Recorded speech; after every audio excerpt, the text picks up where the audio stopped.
post action to give presentation.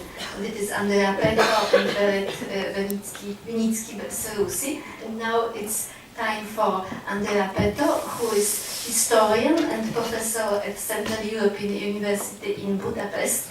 And for those who don't know her, maybe doctoral students don't, I would like to mention that she specializes in gender studies, and I would like to mention two of her books, Women in Hungarian Politics, 1945-1951, and another book published in German, Geschlechtpolitik und Stalinismus in Ungarn, eine Biografie von Julia Walk.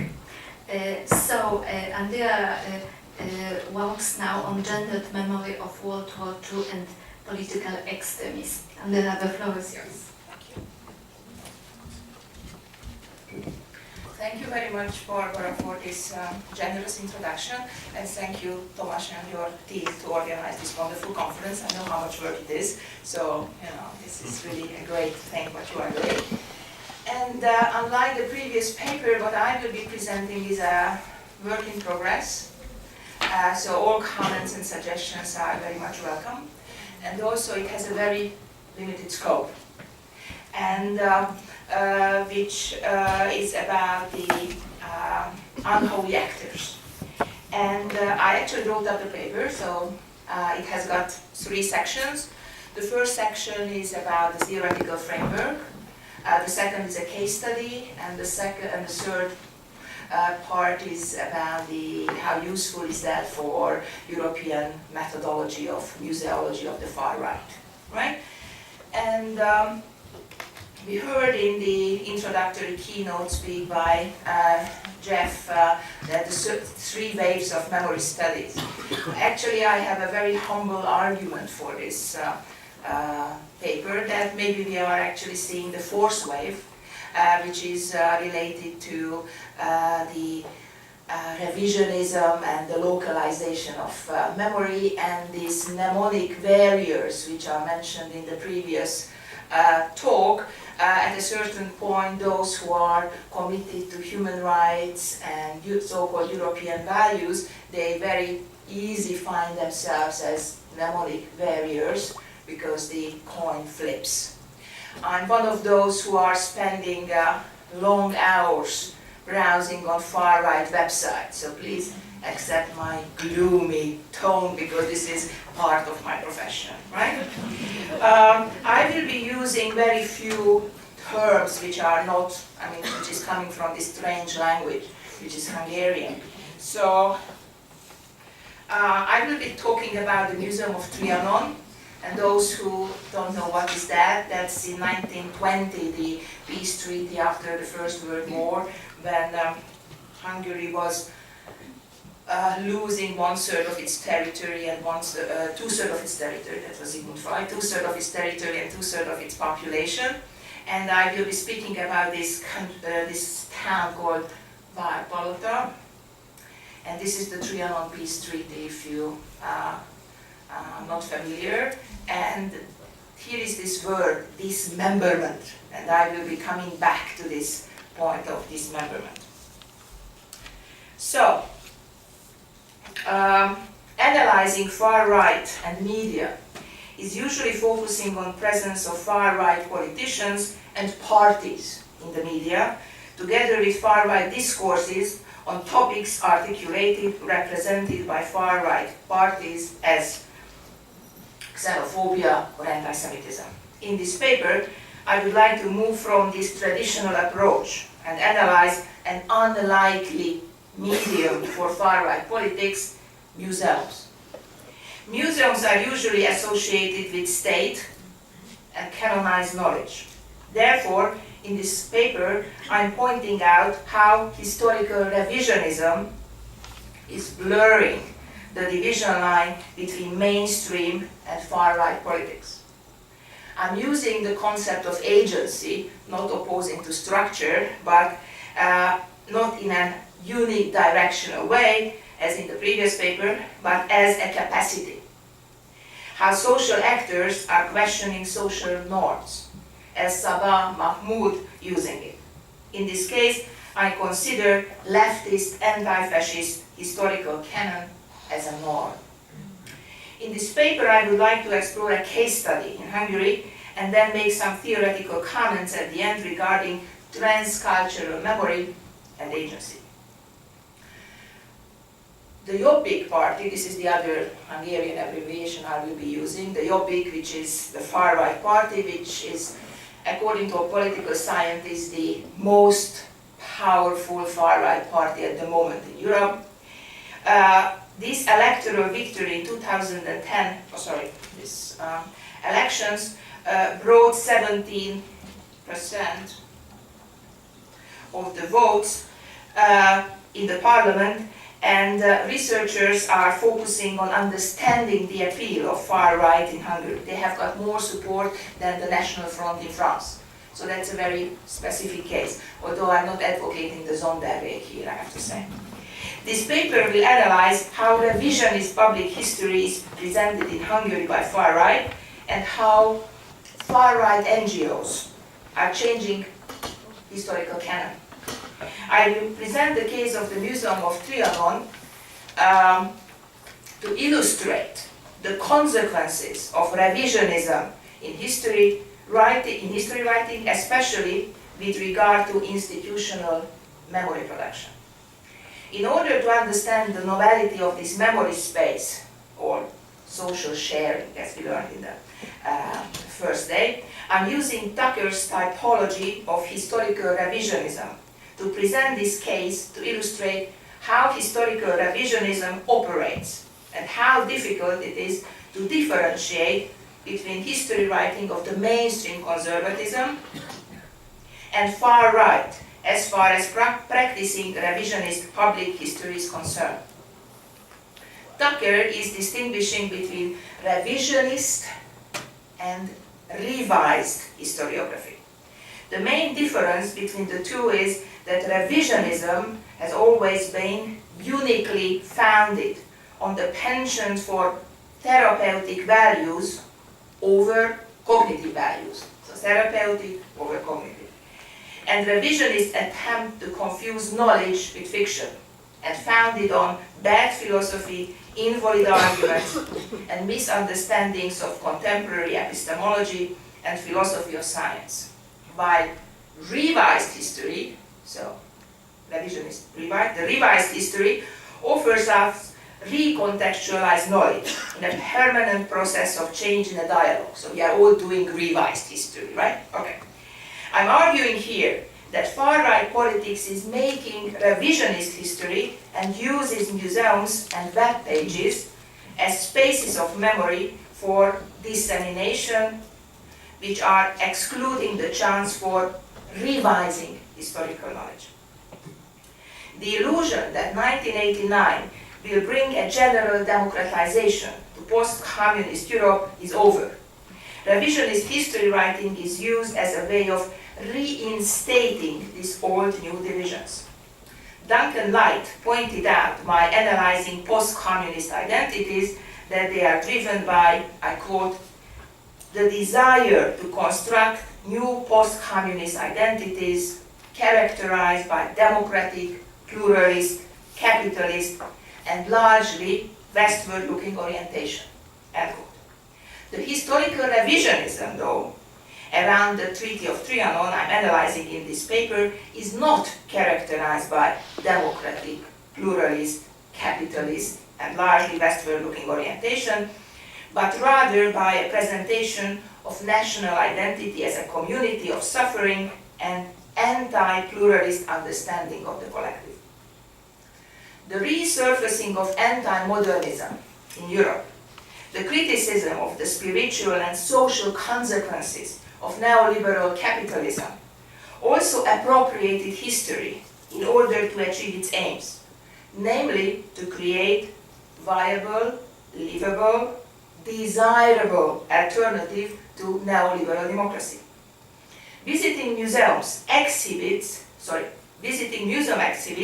where suffering stories, especially suffering from and during communism, are exhibited, are all pointing towards the direction to use public history for constructing effective alternatives.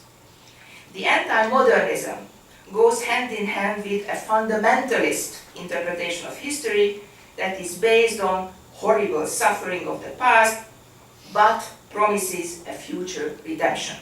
So this is not the Marxist, but the anti-modernist interpretation, to compare it to the previous one.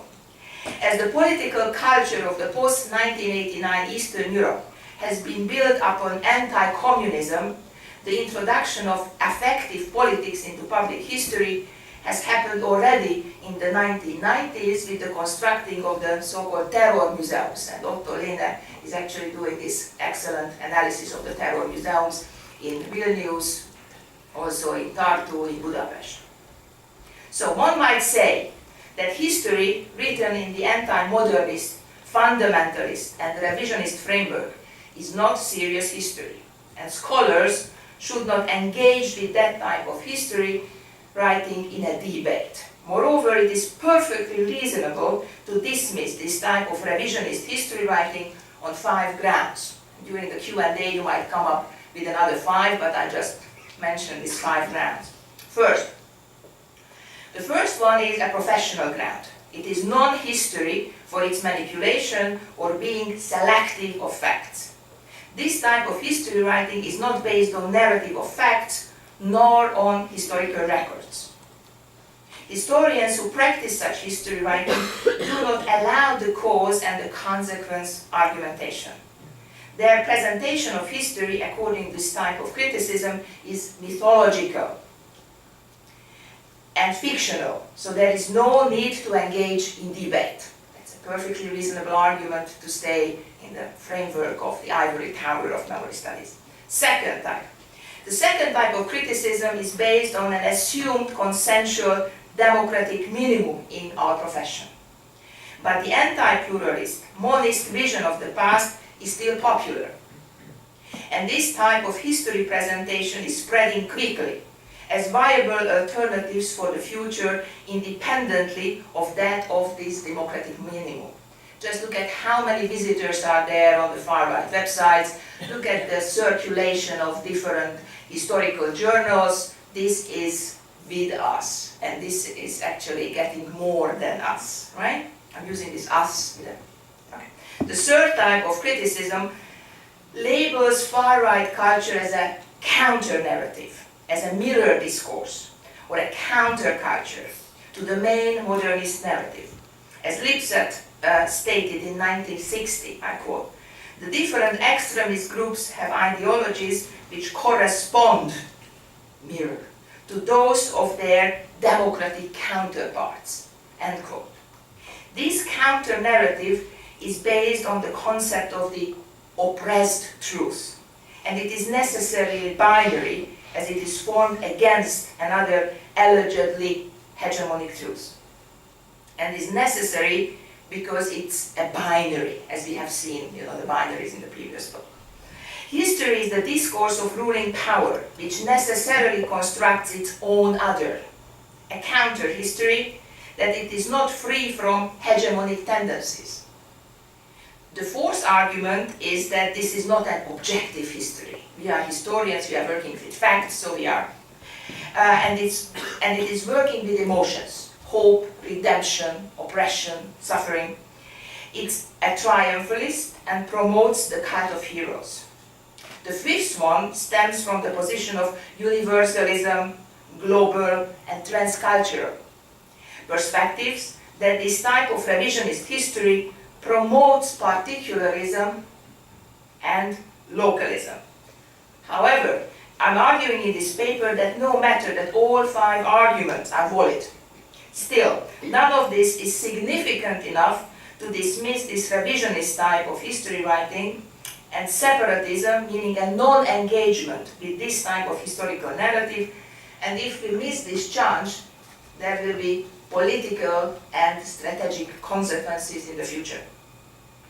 In the case of the Museum of Trianon, it serves as a site of communicative memory where the inauthentic substitution of living tradition has become an everyday memory practice, and that needs to be discussed in order to fight against this type of revisionism and appropriation of public history by far-right forces. Here is the case study. So, Várpalota. As you see from the picture, this is big, right? The city, Várpalota, is a small city on the highway from Budapest to the Lake Balaton, which you can somehow have. It became a socialist industrial city after the Second World War, which did not really improve its cultural heritage. In the city center stands this castle from the Zichy family, which was transferred to the military in 1913 and became redundant in 1993. The castle remained uninhabited till 2002, when for a token amount of money, For 1 forint, it was donated to the Trianon Foundation, an NGO which was founded in 2001. Here you see a chronology to help you to place the developments. And actually, you see that the major, during this period between 2002 and 2010, there was a leftist liberal government. So in the previous talk, for the Hungarian case, it was mentioned that it is the Fidesz, the present governing party, which is responsible for this this mnemonic barrier position. I'm arguing that it is the left. Of course, this is this very old Walter Benjamin argument that the far right is always coming when the left is weak, but it's still valid. Okay. So the Trianon Foundation undertook to invest 800,000 euros over 3 years to set up an exhibition about Trianon in this castle. The foundation consisted of prominent rightist intellectuals and public figures, which indicated that this huge amount of money, this 800,000 euros, would flow in from the Hungarian taxpayers. The main patron of the museum, we are in 2002, was the Minister of Culture of the Conservative government, shortly before the elections in 2002. Needless to say that the high hopes attached to the right-wing Fidesz government were crushed by the 2 victories of the left and liberal coalition in 2002 and 2006. Or were they really? The past 10 years of the history of the museum have demonstrated that the extreme revisionist counter-discourse about the dissolution of the Hungarian Empire in 1920 moved to the mainstream during the rule of the leftist liberal government. The inability of the leftist liberal government to devise efficient strategies that would revitalize progressive historical thought has opened up a space for the extreme right discourse. It's a very strong claim, actually, what I'm making. To move into the mainstream, in this way, the weakness and the vulnerability of the leftist liberal criticism in relation to the ethnocentric populist discourses on historical developments have been exposed.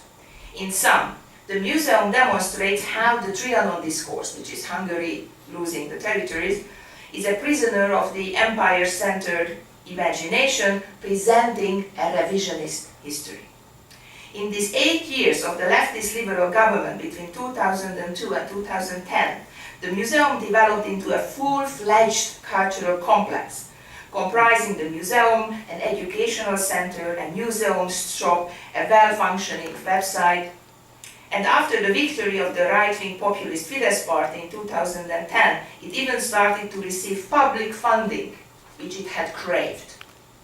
The institution calls itself a museum, despite the fact that even today, after the receipt of substantial public fund, taxpayer money, the strict professional criteria for registration as a museum hasn't met. The museum developed outside the professional institutional museological framework, and it's run by an NGO, which managed to get the necessary funding outside the state-determined professional museological framework. Hence, over the years, the museum has held exhibitions on the history of Hungary, the revisionist movement, the relics of Hungarian virtue and heroism, the poets of the tragedy, destroyed monuments in the Carpathian Basin, and so on. Let me show you some pictures that you will have an understanding what kind of museum is this. So this is not a new museum. you don't really see lots of new digital devices. This is the most traditional 19th century Wunderkabinett. These are my photos, so I won't win the WordPress photo award. So this is basically the, there are lots of small puppets that, for example, the Hungarians escaping from this Romanian territory, the expulsion of the Hungarians from Slovakia. There are certain objects which are also there. And so during this period between 2002 and 2010, let me again stress, there was a leftist liberal government. The museum has been mainstreamed into the general world of Hungarian museology and established itself as an agent of historical memorialization. Today, it is listed among other museums as official tourist attractions of the city and of Hungary.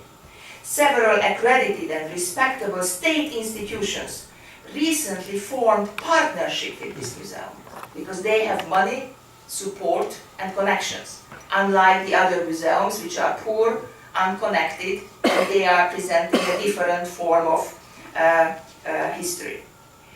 The year of 2007 was a turning point in the history of the museum. A meeting of the Hungarian Guard, a paramilitary organization, was held at the museum. The Hungarian Guard is notorious for its outspoken anti-Roma racist sentiment and for parading and marching in mostly Roma-populated villages to maintain what it calls law and order. The marches by the Hungarian Guard's paramilitary unit were necessary, they claimed, because of the lack of a strong state. The museum has maintained its close ties with the Jobbik, the far-right party.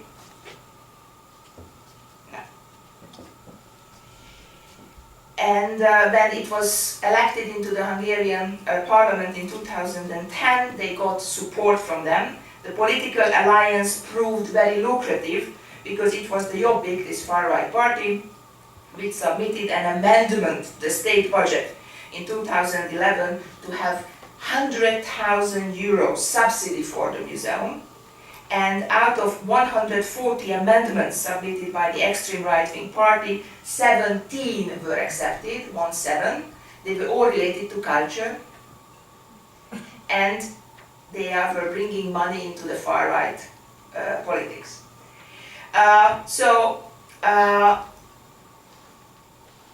Such places of commemoration come in hand to the Fidesz government, the conservative government, for instance, when the parliament adopted a new legislation in 2010 marking the 4th of June as the Day of National Cohesion, commemorating the Trianon Peace Treaty of 1920. The term cohesion refers to the connection with the ethnic Hungarians living outside the state of Hungary.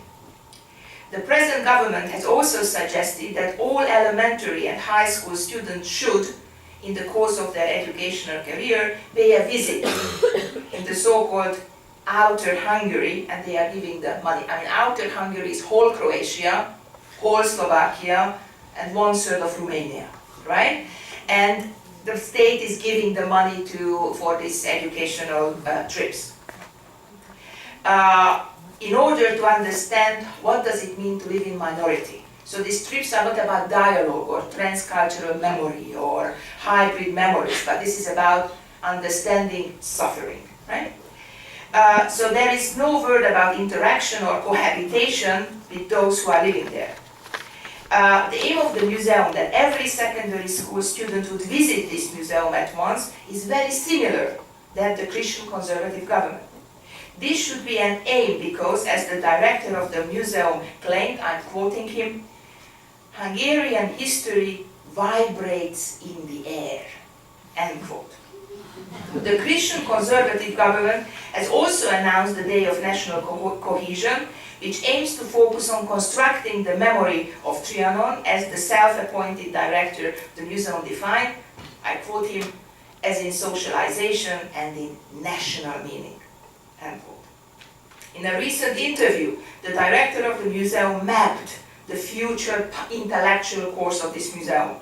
One plan for further development is to construct a prison cell in the basement where visitors will be locked up, and when they will hear recordings of a man shouting in Serbian and the sound of breaking bones during the torture.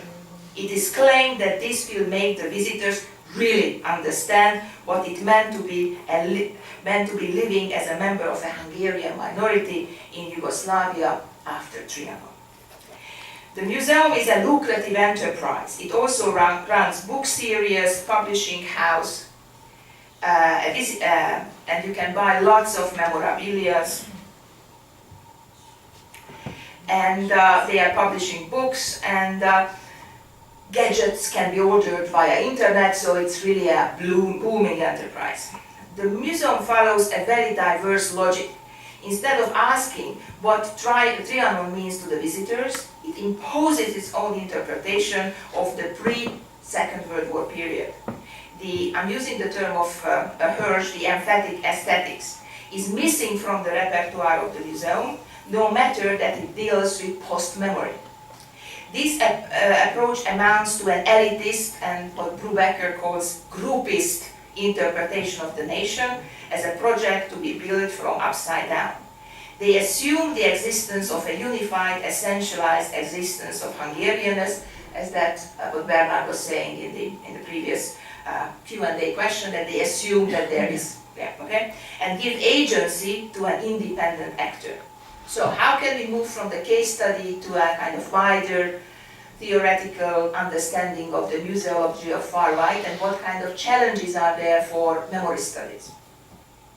All these developments concerning how this museum shifted from being an extreme right-wing, non-professional NGO enterprise to the political center of today's Hungary speak about how cultural citizenship is being reformulated and redefined in present Hungary with revising history. In this section, I'm looking at the museology as a far-right revisionist history is concerned to prove that historical patterns are used for constructing far-right politics. So this is exactly going to the question of the previous session, that how far-right is actually using history and museology for creating its own identity. Museums have a performative authenticity. The events, customs, and emotions put on display there through the process of being put on display are authenticated. It is this function of the museum that this particular museum uses with full effect. Further, this effect is combined with an existential authenticity, which Wong has described, I'm quoting, "What I told authentic is authentic," end quote. A museum gives a script to perform. The process of authenticization is a strategy to appropriate sites, places, and a strategy to invest emotionally in places.